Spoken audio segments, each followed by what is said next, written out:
নমস্কার সবাইকে। আমি শর্মিলা। আজ 24th নভেম্বর। আজকে আমাদের 10th অ্যানিভার্সারি। তো সকাল থেকে আমরা আগেই প্ল্যান করেছিলাম যে সকাল সকাল হলেই আমরা কালীঘাট মন্দিরে চলে যাব, ওখানে মায়ের পুজো দিয়ে দিনটা শুরু করব। সেই অনুযায়ী মন্দিরে চলে গেলাম।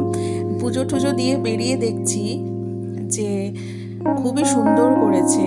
আগে প্রত্যেক শনিবার করে, অনেক বছর আগে, 7-8 বছর আগে প্রত্যেক শনিবার করেই মন্দিরে যাওয়া হতো। এখন যাওয়া হয় না সময়ের অভাবে।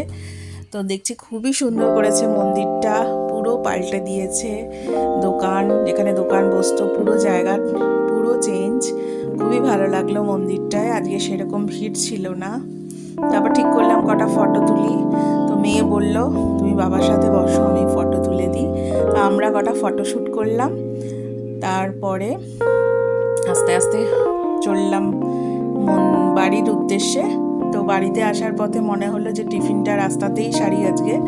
তো মহারাজার কচুরি খাওয়া হলো। আমরা এখানেই সাধারণত খাই,